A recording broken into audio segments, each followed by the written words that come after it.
बिस्मिल्लाहिर्रहमानिर्रहीम। Student of pre 9th class, बेटा chapter number 2 हमने शुरू किया हुआ है, स्ट्रक्चर ऑफ एटम। इसमें पहले लेसन में हमने इंट्रोडक्शन पढ़ा था, फिर discovery of electron, discovery of proton. आज का लेसन हमारा जिसमें हम ये देखेंगे कि इसमें जो ऑपरेटर्स है, जो सामान है, वही है discharge tube. The main difference in this experiment is that इसमें जो कैथोड है वो परफोरेटेड है, इसमें आपको होल्स नज़र आ रहे हैं, जबकि इलेक्ट्रॉन वाले ऑपरेटर्स में होल्स नहीं थे। दूसरा डिफरेंस ये कि उसमें जो रेज थी वो कैथोड से निकलती थी, इसमें जो रेज हैं वो डिस्चार्ज ट्यूब के अंदर जो गैस है वो आयोनाइज होती है और उससे जो रेज निकलती हैं वो इन होल्स से निकल कर कैथोड की तरफ जा रही हैं। इन होल की वजह से गुजरने की वजह से इसको कैनाल रेज भी कहते हैं। तो लेसन रीडिंग में कर रहा हूँ। इन 1886 Goldstein observed that in addition to cathode rays, the rays were also present in the discharge tube. These rays were traveling in opposite direction. ये एनोड से कैथोड की तरफ जा रही है।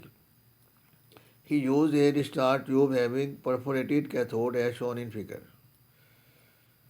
He found that these rays passed through the holes present in the cathode and produced a glow means चमक on the walls of the discharge tube. He called these rays canal rays. फिर बाद में इस raise की properties हम देखते हैं तो पता चलता है कि इनमें वही प्रॉपर्टीज हैं जो प्रोटॉन में, यानी इनके ऊपर पॉजिटिव चार्ज होते हैं, कैथोड के ऊपर नेगेटिव चार्ज था।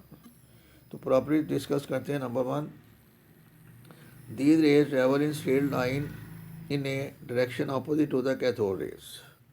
Number 2, their deflection in electric and magnetic fields prove that these are positively charged. वो जो कैथोड रेज हैं वो पॉजिटिव चार्ज की तरफ बेंड करती थी, ये नेगेटिव की तरफ चार्ज बेंड करती है, जिससे पता चलता है कि इन पर अपना पॉजिटिव चार्ज है। The nature of canal rays depends upon the nature of gas present in the discharge tube. Number 3, these rays do not originate from the anode. ये रेज बहुत इंपॉर्टेंट पॉइंट है बेटा, ये जो रेज हैं anode से नहीं निकलती। In fact, these rays are produced when the cathode rays of electron collide with the residual gas. Residual mean मौजूद, जो गैस डिस्चार्ज ट्यूब के अंदर होती है ना, जब कैथोड रे उसके साथ कोलाइड करती हैं, टकराती हैं, तो वो गैस आयोनाइज होती है और ये रेज निकलती हैं। Number 5, mass of these particle was found equal to that of proton. इनका जो मैस है वो प्रोटॉन के इक्वल पाया गया। दीगर प्रॉपर्टीज भी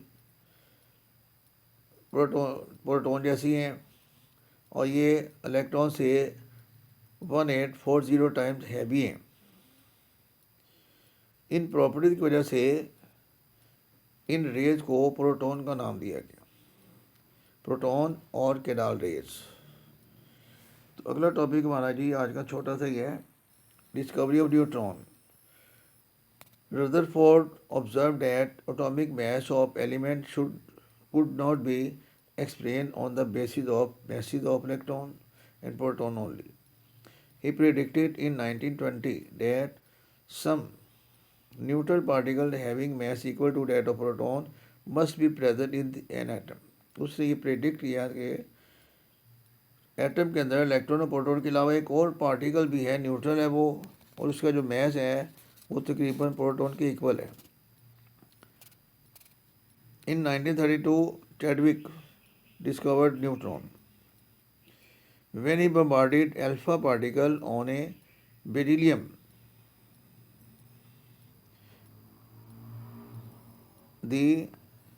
He observed that highly penetrating radiation were produced.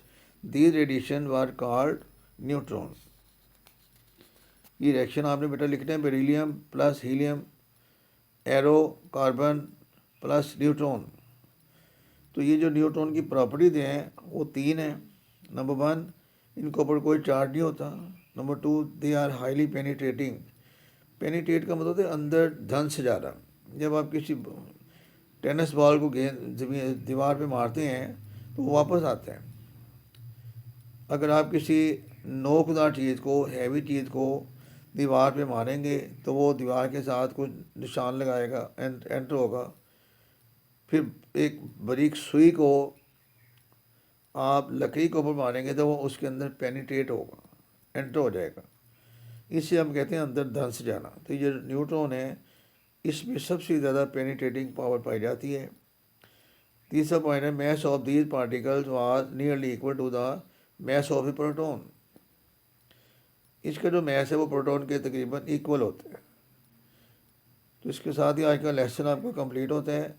और आज का जो होमवर्क है ये 4 क्वेश्चन है जिनके आंसर आपने ढूंढ के लिखने हैं। जो आंसर नहीं ढूंढा जाएगा, I shall help you. For example, do you know any element having no neutron in its atom. क्या आप किसी ऐसे एलिमेंट को जानते हैं जिसमें कोई न्यूट्रॉन नहीं है? तो बेटे इसका जवाब है हाइड्रोजन का। हाइड्रोजन आइसोटोप आगे जाके पढ़ेंगे। यहाँ सिर्फ आपने ये लिखना है हाइड्रोजन। इसमें सिर्फ एक इलेक्ट्रॉन और एक प्रोटॉन होते हैं, इसमें न्यूट्रॉन को नहीं होता। Who discover electron, proton and neutron? तो इलेक्ट्रॉन जे थॉमसन ने डिस्कवर किए थे, प्रोटॉन गोल्डस्टीन ने, और न्यूट्रॉन चैडविक ने। How does electron differ from A neutron? Electron पे नेगेटिव चार्ज होते हैं और न्यूट्रॉन पे कोई चार्ज नहीं होता। इलेक्ट्रॉन है नेगेटिव चार्ज एंड न्यूट्रॉन है is charge no having no charge. और दूसरा डिफरेंस ये लिखेंगे कि electron is the lightest particle और neutron is the heaviest particle. चौथा question, explain how anode rays are form from the gas present in the discharge tube. तो इसका answer बेटा ये है कि जो एनोड रेज हैं, जिनको केनाल रेज भी कहते हैं, they are produce by the ionization of gas present in the discharge tube. When cathode rays collide with this gas, it is ionized and produce anode rays. तो मेरे इसके साथ ही आज का लेसन कंप्लीट होते हैं। अल्लाह हाफिज़।